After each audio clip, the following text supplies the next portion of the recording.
Part 3. Hunting. Chapter 26. Wanting to know more about my mother's case and determining the best way to gain access to her file were two very different things. 24 hours after Dean had confirmed my impression of our unsub, I was still empty-handed. Well. I heard Leah's voice, but refused to turn around and watch her make an entrance. Instead, I focused on the grain of the kitchen table and the sandwich on my plate. "Somebody got a package in the mail," Leah sing-songed. "I took the liberty of opening it for you, and voila! A box within a box." She sat down next to me and placed a rectangular gift box in front of her on the table. "A secret admirer, perhaps?" There was an envelope on top of the box, and Leah picked it up and dangled the card in front of me.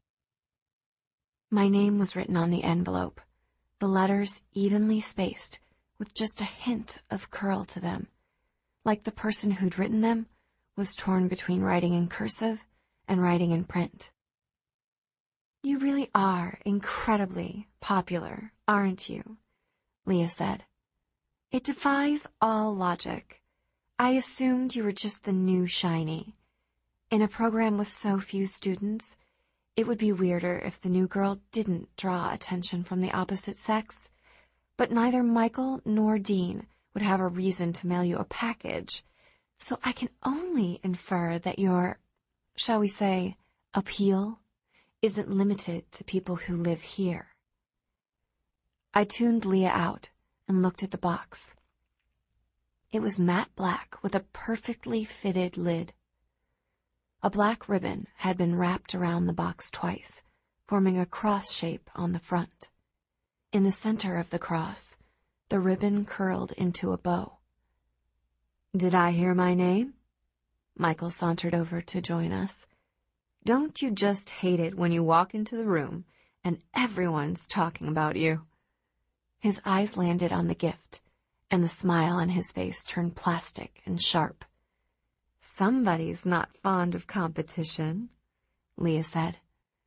"And somebody is a lot more vulnerable than she lets on," Michael replied without missing a beat. "Your point?"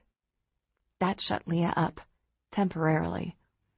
I looked back down at the box and ran my finger along the edge of the ribbon. Silk. "You didn't send this?" I asked Michael, my voice catching in my throat. "No," Michael replied with a roll of his eyes. "I really didn't." There wasn't a person in my family who would have sent me a package wrapped up in silk, and I couldn't think of anyone else who would want to send me a care package. Michael hadn't sent it. Dean wasn't the gift-giving type. I turned to Leah. "You sent this."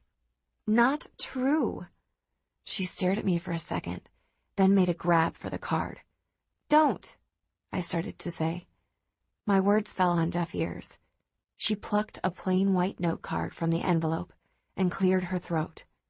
"From me to you." Leah arched an eyebrow and tossed the card back on the table. "How romantic." A chill crawled up my spine. My breath felt hot in my lungs, but my hands were freezing cold. The package, the ribbon, the bow tied just so. Something isn't right. "Cassie?" Michael must have seen it on my face. He leaned toward me. I glanced at Leah, but for once, she had nothing to say. Slowly, I brought my hand up to the ribbon.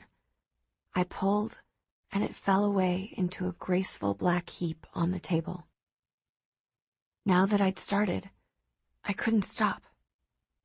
I hooked my fingers around the lid of the box. I pulled it off and set it gingerly to the side. White tissue paper, meticulously folded, lay inside. "What is it?" I ignored Leah's question. I reached into the box. I unwrapped the tissue paper. and then I screamed. Nestled in the tissue paper was a lock of red hair.